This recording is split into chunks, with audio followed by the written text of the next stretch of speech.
नमस्कार, जय जोहार। साथियों, जागो पंच में आप सभी का हार्दिक स्वागत, अभिनंदन।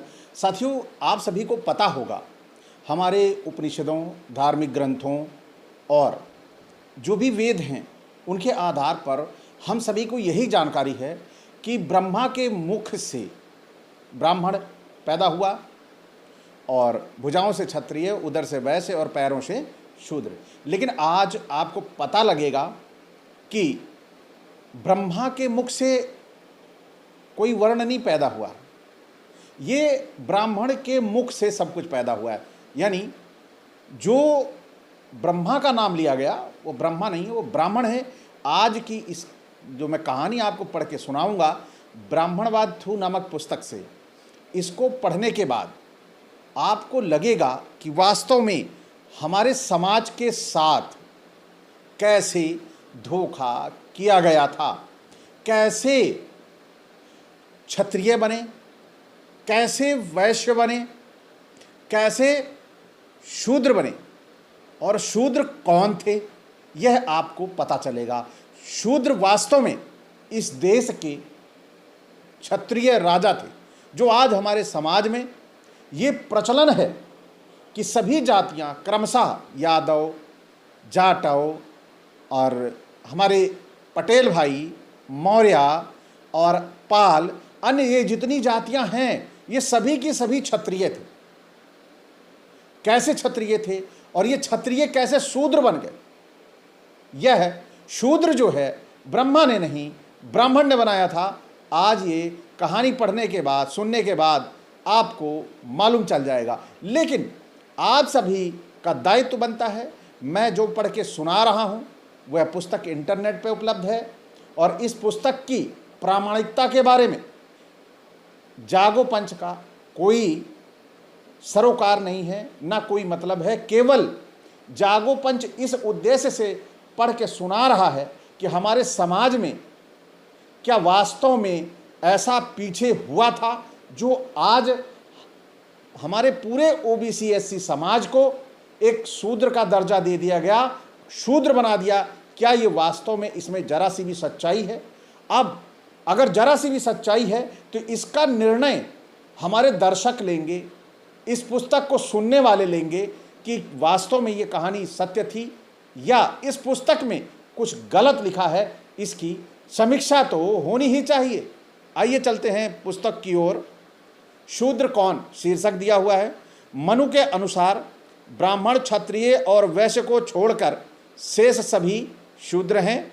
उनके अनुसार विद्या अध्ययन रूपी दूसरा जन्म लेने के कारण प्रथम 3 वर्णों अथवा जातियों को द्विज कहा जाता है। विद्या अध्ययन रूपी दूसरा जन्म नहीं होने के कारण एक जन्म वाला शूद्र है। मनु 10:4 यानी मनुस्मृति 10:4 में द्विज का अर्थ है 2 बार जन्मा हुआ। स्मृति नियमों के अनुसार मनुष्य का पहला जन्म माँ के गर्भ से होता है तथा दूसरा जन्म उपनयन संस्कार से होता है। ब्राह्मण, क्षत्रिय, वैश्य ही उपनयन संस्कार के अधिकारी माने जाते हैं। अतः जिनका उपनयन संस्कार नहीं होता वे सभी शूद्र हैं। अर्थात हिंदुओं की ये समस्त जातियां शूद्र हैं जो जनेऊ धारण नहीं करती हैं।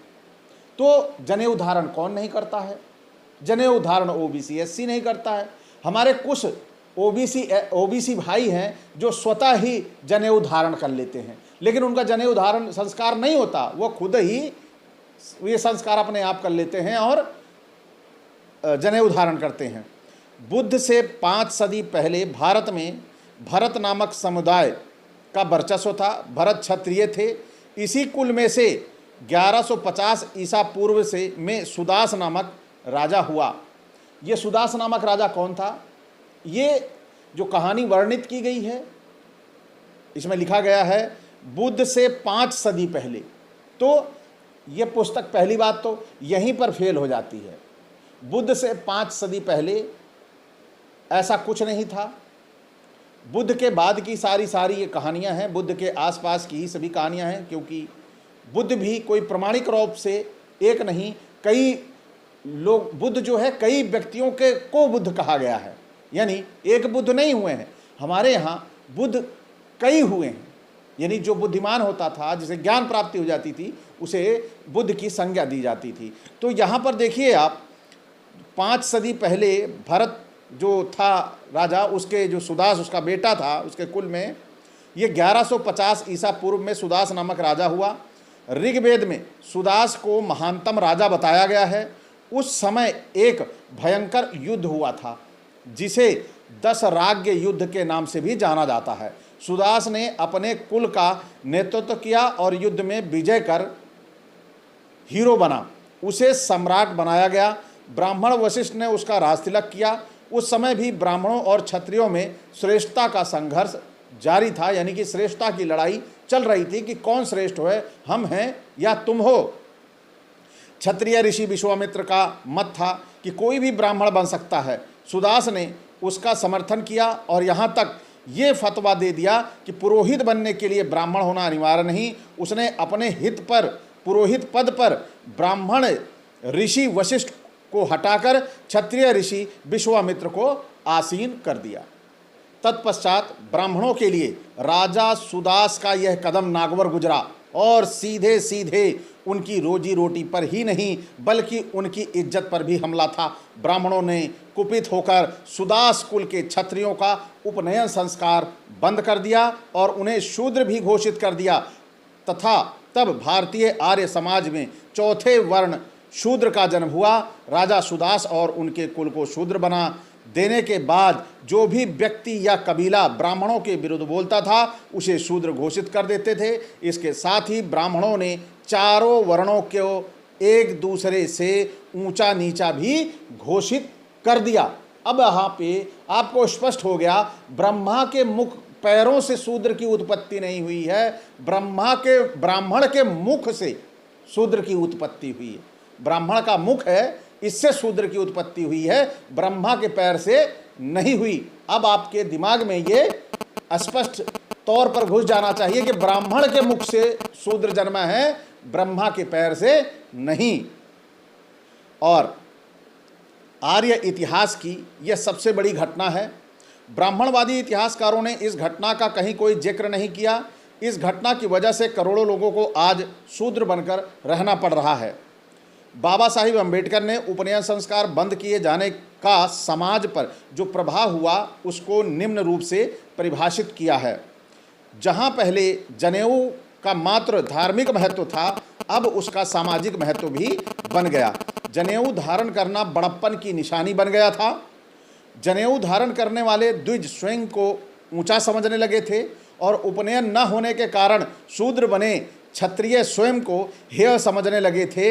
इसी हेयपन के कारण शूद्र को निम्नतर दर्जा दिया गया, निम्नतर मान लिया गया और जो अंदर हेय की भावना आ गई थी, उसी हेय भावना के कारण ये खुद को भी शूद्र मानने लगे थे कि हम शूद्र हैं।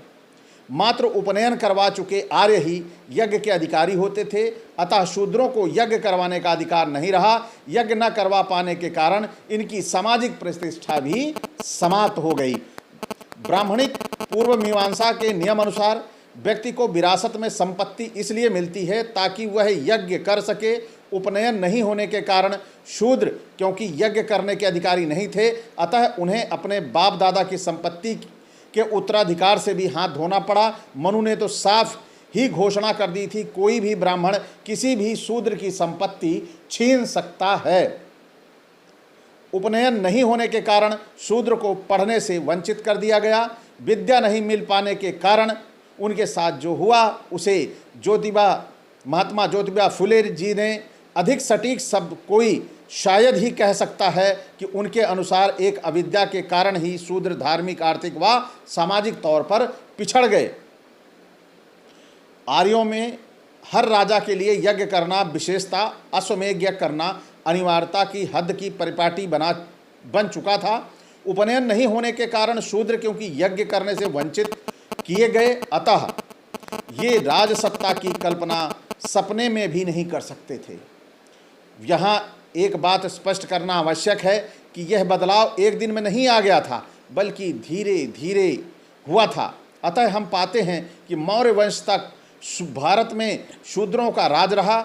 शूद्र वंश क्योंकि पहले क्षत्रिय ही थे, अतः उनके बारे में यह गलतफहमी बनी रही कि भारत पर क्षत्रियों का ही राज रहा। मात्र सम्राट बृहदत्त के कत्ल के बाद ही भारत में शूद्रों का शासन समाप्त हुआ तथा उसके बाद ही शूद्रों का छूना देखना अधर्म पाप बन गया।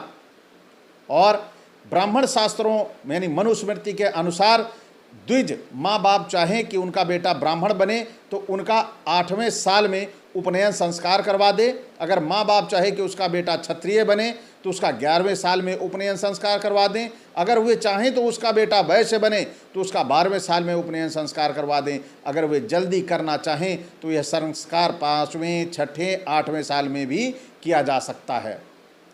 जो यह संस्कार क्रमशः 16, 22, 24 की उम्र तक नहीं करते वह यज्ञोपवीत व्रत से गिर जाने के कारण भ्रात्या कहलाते हैं। उनके साथ किसी भी यज्ञोपवीतधारी द्वारा रोटी बेटी का रिश्ता नहीं बनाया जा सकता। उपनयन संस्कार हो जाने के बाद शिक्षा पूरी होने पर गुरु फिर से योग्यता अनुसार वर्ण निर्धारित करता था।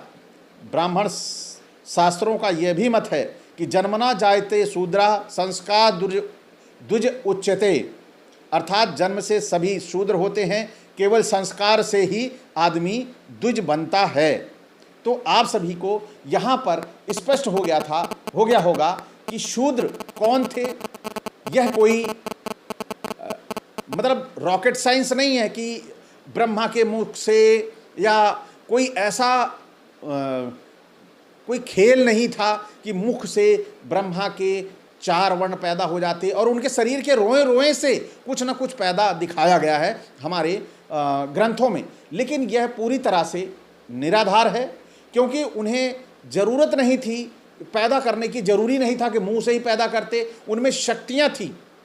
क्योंकि अगर हम किसी डिवाइन की मतलब एक कल्पना करते हैं, किसी मतलब अलौकिक शक्ति की कल्पना करते हैं, तो क्या उसकी कल्पना हम इतनी करेंगे कि वह बेचारा मुंह से पैदा करेगा?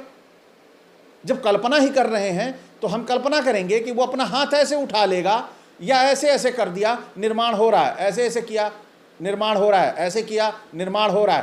तो जब कोई अलौकिक शक्ति इस तरह का निर्माण कर देगी, मुंह की, हाथ से, पेट से, पैरों से, कान से, बालों से, इसकी ज़रूरत नहीं पड़ेगी। वह केवल हाथ से ऐसे ऐसे करता चलेगा, 1, 2 ऐसे बनाता चलता चलेगा।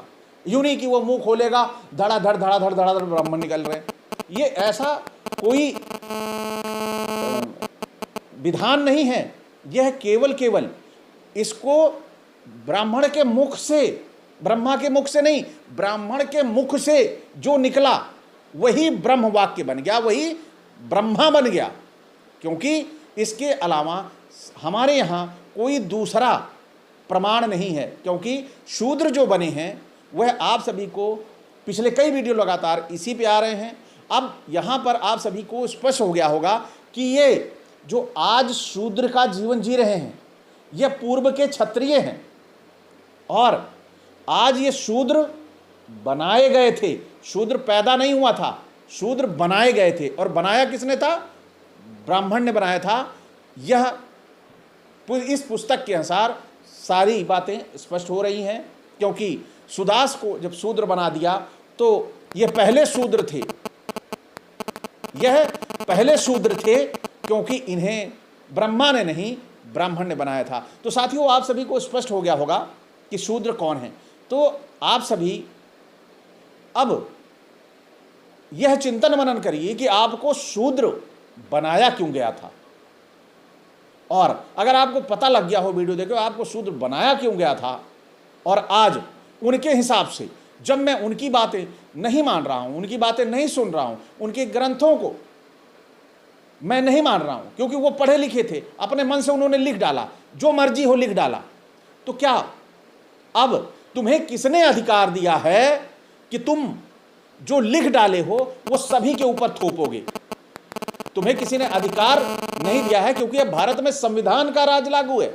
और भारत में जब संविधान है तो हमारा लिखा भी माना जाएगा, हमारा कहा भी माना जाएगा। अब हम उसको नहीं मानेंगे। अब हम मानेंगे कि अगर कोई सुप्रीम साउल है, कोई सुप्रीम अलौकिक शक्ति है, तो उसने तुम्हें स्पेशल मुंह से नहीं पैदा किया, उसी तरह सबको पैदा किया है। जैसे ब्राह्मण को पैदा किया, उसी तरह एक शूद्र को भी, और इसी तरह एक चंडाल को भी पैदा किया है। यह कोई रॉकेट साइंस नहीं है। तो साथियों, अगर आज का ये वीडियो आपको अच्छा लगा हो तो इसे लाइक कीजिए, और जो नए साथी देख रहे हैं वह चैनल को सब्सक्राइब करना ना भूलें, साथ ही बेल आइकन की घंटी दबा लें, जिससे हमारे वीडियो का नोटिफिकेशन आप तक मिल जाए। इसी के साथ मैं आपसे विदा चाहूँगा। नमस्कार, जय जोहार।